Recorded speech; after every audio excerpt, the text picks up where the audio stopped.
Hail, people! I am back. Um, I'm not gonna make any promises on when I'm gonna do my next video. I'm just gonna do them when I do them. But today I am gonna be reviewing or continuing on with the series.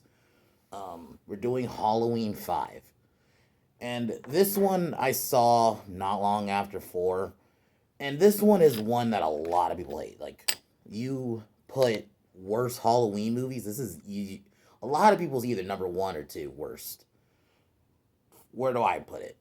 It's all right. I don't hate it like others. The Mask is shit. I will admit, the Mask is shit, and it is a weak follow up to 4. But I don't think it's at that. I think it's watchable. There you go. Very watchable. But it was rushed. It came out in 1989, like right after the success of 4. I just think they didn't know what to do with the Jamie stuff. They really reduced that. Though I'll just say my biggest con of this movie is the whole telekinetic shit. That's stupid. I think if they ever did that with Laurie, that'd be dumb. I think that's too supernatural. It's like when I get to the Friday the 13th, like when they you watch Jason Goes to Hell, the body switching shit. That's too supernatural. I don't mind like a fair amount of supernatural because especially in the later sequels, Michael's is supernatural. But they go like the whole telekinetic. That's too much. Same with like I like part 7 of Friday the 13th, but it's the same thing. The telekinesis thing to me is dumb. That's too. That would work in like a Nightmare film, because Nightmare they go like really out there with the supernatural stuff. I feel like Friday and Halloween, it should just be have little elements, but don't go overboard with like fucking telekinesis and shit like that. Okay, that's just dumb. But starting off, this film starts off pretty much right after 4. Sorry, he gets shot into the grave, and they throw dynamite. He falls down water. He goes down like a water shaft, and then he's found by some hermit. This part is weird. He is found by some hermit, and then the hermit takes him to his house.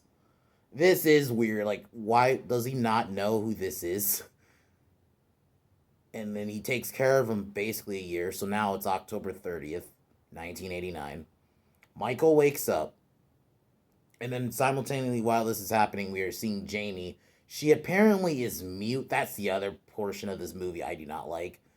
Especially, I'll just spoil it. She's only mute for like 30, 40 minutes. Pretty much she could talk again. Why did you make her mute then? Like, that just was weird. So she was mute, and she's like freaking out, and then like the nurses come in, and Loomis is watching her, and then she's like gesturing that basically Michael's back. He puts on the mask, which I'll admit is the worst thing about this. Is like, I was gonna say this is the worst mask. No, the H2O mask is actually all of them outside of the first one, but this one is really bad. Like, the it just seems like someone's just been sitting on it. But Michael himself is not bad. I think Michael, if I had to say, I think Don Shanks, especially because he's a big dude. Like, if you see him in like real life, like I've seen him in interviews, dude's like jacked. So, like, Michael, he was big, and I think there was some decent kills in this film. Like I said, there's decent stuff in here. It's just there is some weird to shitty stuff in this movie.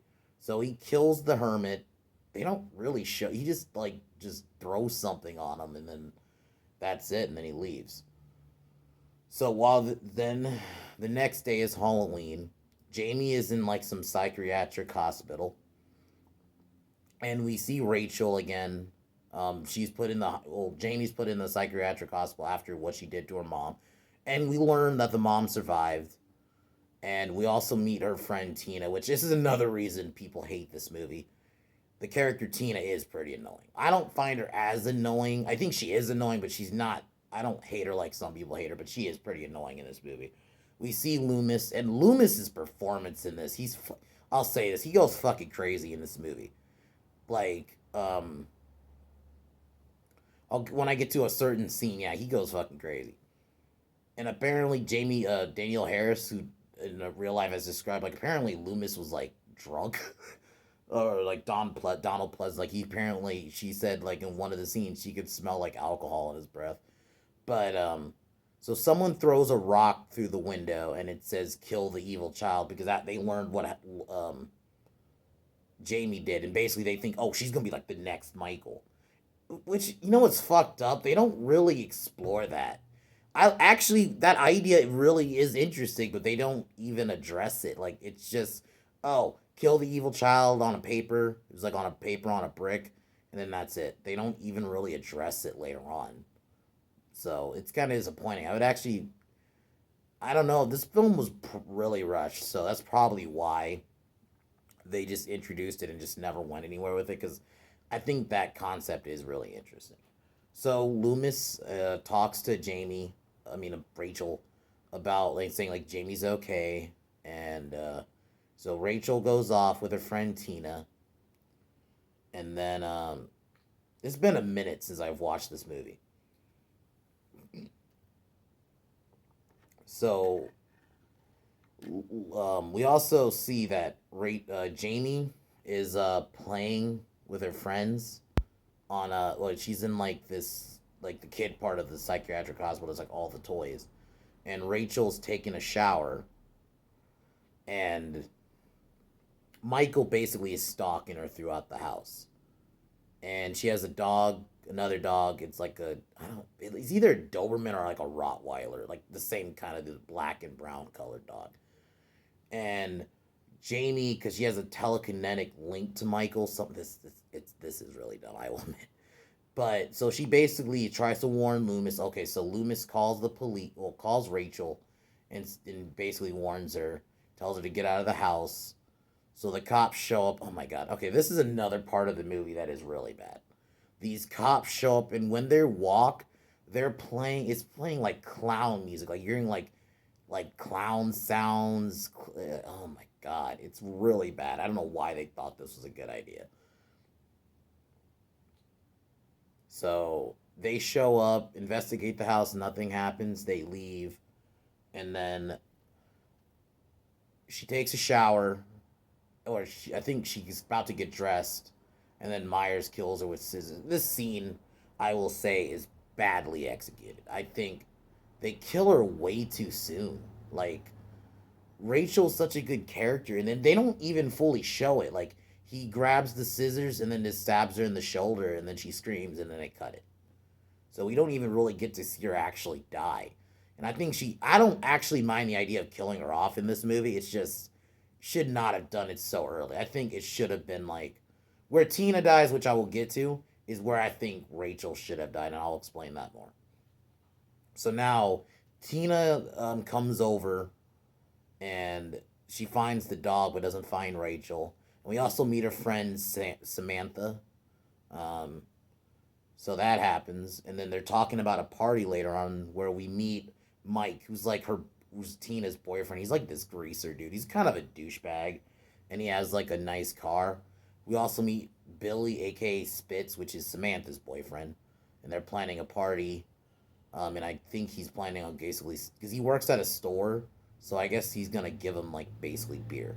So Mike goes to the meeting spot. Michael rakes his car and then kills him with the rake, which I think that's actually a really good kill. And then finds a mask, which the boyfriend was gonna wear, is like this clown mask, and he puts it on. And then then we're back to Jamie, who's she has like a dream basically, or it's either they don't really say if it's a dream or if it's like just a hallucination where she thinks Michael's chasing her, and the music starts chasing, and it turns out it's just like a handyman. It's not Michael. So then we cut to Michael picking up Tina, he's posing as her boyfriend, and she's not really questioning um why Michael can't why her boyfriend isn't talking. They stop at a gas station. She argues with him because he's not talking back, so he walks out. Then the cops pick her up. Then we find Loomis talking to Meeker, and he warns about Michael coming back. Mentions her daughter. He grabs her, and then yeah. So, Meeker is not really in this movie much. He's only in like a few scenes. Um, so back at the institution, there's like this Halloween I guess costume off with the kids, and I think if I remember, Jamie was like a princess, and this stuttering kid. Oh my god, he is annoying, and it's not because he stutters. It's just yeah, she's just a random character. Gives her something, and I guess he kind of has a crush on her. I'm assuming. All right.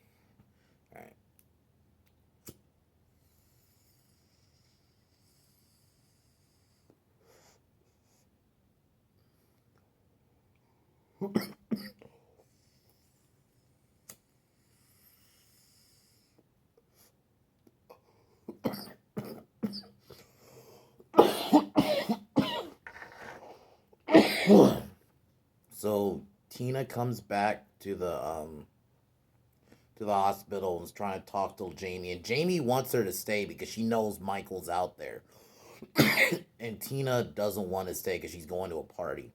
So she leaves, argues with Loomis for a second, and then Loomis tells the two clown cops, oh my god. Every scene they're in, they're playing this stupid clown music. It is really bad. So they follow her and her fit Spitz, sorry. Spitz and Samantha decide to prank him, and Spitz dresses like Michael and chases Samantha, and the cops like pull guns on them, and it's just a prank. So Spitz and Samantha hook up in a barn. They get separated, and Jamie and the fucking stuttering kid who tells her he knows where the party is. So they go to a party, and at the party, it's the party scene isn't that long because we only see in the house for like a second. But they go to a barn. Spitz and Samantha hook up, and he impales Spitz with a pitchfork, and he didn't impale her all the way, so Samantha got off of him, grabbed like a rake or something, and Michael grabbed a scythe and just kills her. The scythe kill is cool, but you don't once again get to see it. You just see like blood. So Michael then walks out of the barn, and the cops are like, "Hey, who's that?" And it's pretty much implied that's Michael, and he kills him. So Jamie and Samantha get to the party. Michael is in the I think he's in the cop car, and is chasing them. Samantha, Jamie, and the kid in a he. I'll admit this chase scene is actually really good because he's in a car and he's like straight up trying to run down Jamie, and I think he hits the or nearly hits the stuttering kid. But this scene, I'll admit, is really good. The music's good, and like Michael, he's straight up trying to run down a kid, and then they crash. Michael is about to walk towards Jamie, and then Tina gets in the way. I think this is supposed to be like a genuine moment, but a lot of people just did not like Tina in this movie. And the scene where she just kind of blows off Jamie does bother me. And like I said earlier, this should have been where Rachel died. If you're gonna have Rachel die in this movie, this should have been where it happened because this is almost at the end of the movie. So, oh, and I didn't mention this scene, but back at the hospital, Loomis is like really trying to force Jamie to be like, "What's going on?" And he's like, "She's protecting him." He's going crazy. I think he does a good job, and I think it works because what Myers is doing to Loomis is driving him crazy. And I think realistically, you have a patient like Michael Myers for years, and you're trying to stop him. I think it will drive you crazy. Just being honest. So, like I said, little things in this movie like that work. So Michael kills Tina, stabs her, and then the cops arrive, and Loomis tells Myers to meet them at his house, which, okay, getting to this. We're not going to the scene yet, but just mentioning the house. The house, it don't even look like the house from the original. Because I don't know if it was at this time they just couldn't get the original Myers house from the first movie and the second one. So I don't know if they couldn't just get it, so they had a makeshift one. They should have just made it somewhat look like the house. This is blue fucking house that looks almost like it's from France. And the director's French, by the way. So I don't know if he was just trying to go for like a gothic French aesthetic, and it just doesn't work for this movie. This movie is in Haddonfield. The Myers house is like, even if the house in Halloween 6, which is the Myers house, is back, at least somewhat, even if it's not the same color, it's still like the same. Because the Myers house in the first one isn't like the house in this one looks almost bigger than the original. So I don't know. But so Loomis redirects the police at a certain spot because he wants to have the final face off here at the house.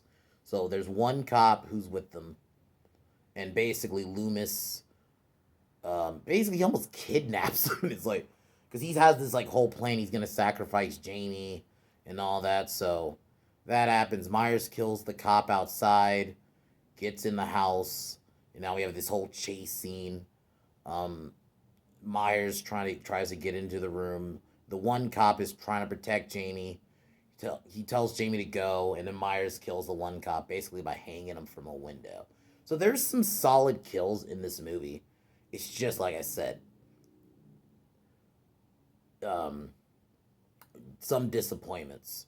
So Jamie starts running off, and this part of the film is actually really good. Like the whole shoot scene is actually really good, and apparently, Danielle Harris actually said she was actually almost cut because there's a part where Michael is like stabbing through the chute. She almost cut herself. I think she actually did. Is one of the two, and she was still a kid when this came out because it's only a year after after four. So, and hold on. So she ends up finding like his altar room where he finds Rachel's body just sitting in a chair. So this is the only time we kind of get the last to see of Rachel. I think her send off, that should have been, because I actually think it would have worked because Rachel sacrificing herself so Jamie can get away makes sense. I'm not against her dying in this movie. It's just killing her so early, and then you don't even really see her die. You just see her get stabbed with scissors and they cut away. So she hides in the coffin. Michael comes in. This is a part of the film I'm mixed on because she tried, like, he opens the casket. She says his name, and then she asks to see his face, and he just takes it off, and then he starts crying. Ugh, the tear in the eye. It was dumb. I don't really like this. Like, no, Michael's evil. Don't. But then he snaps out of it, tries to kill her, chases her downstairs. Loomis almost is using her as bait. So now this is like the final act. And this is where it gets kind of goofy. He gets caught in a fucking net, and then Loomis just basically starts beating him. And then I think Michael tries to get out, and then I think he shoots her, hit her, stupid. He shoots him with like a taser, not a taser, with like some kind of knockout dart. And Michael basically gets arrested. What? Especially considering the last movie, they literally shot him to shit and then threw dynamite. So you're just gonna arrest him now? It was weird. It's a weird ending, and then throughout the film, we see a figure with like cowboy boots on, is in all black. This is the Man in Black, and apparently this is like almost like the original mystery box because it was just meant to be a mystery box. There was no real plan for this. That's why, like, I love 4, 5, and 6, but or some people call it the Thorn trilogy because we start like in the beginning of the film we see like this Thorn, the Curse of Thorn, which I'll get to more in the next one. And when I review Halloween 6, I'll say this really quick. I'm only reviewing the theatrical. I am not. I didn't watch. I hated the producers, and I'll get to that story when I review that film. But there's this certain symbol tattooed on his like this part of his hand, and it's called the Thorn symbol of Thorn.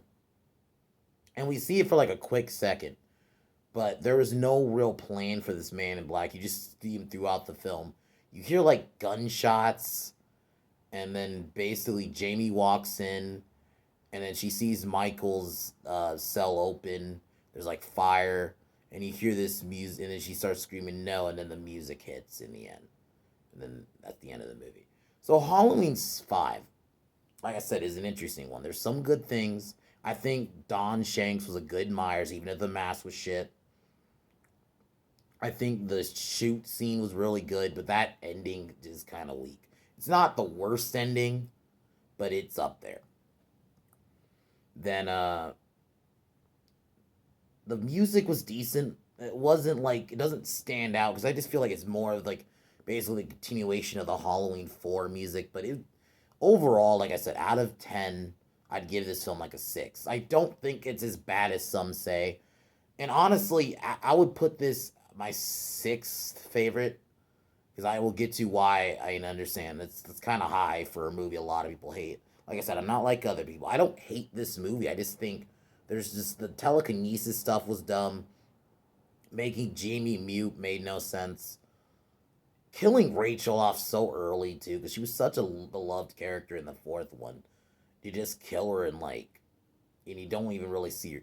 Tina was an annoying character, but like I said, there was decent scenes. The chase scene where Michael's like trying to run down Jamie is really good. And I really liked Loomis's performance the more I think about it. Yeah, it's very over the top, but it makes sense because Myers basically broke him. And he's not like that in the sixth one. So, like I said, a 6 out of 10. I would watch it. It's one I would watch just if I'm bored, if I need a Halloween film. So, that is my review of Halloween 5. I'm going to get to Halloween 6 in the next video, but I'll talk to you guys next time. Peace.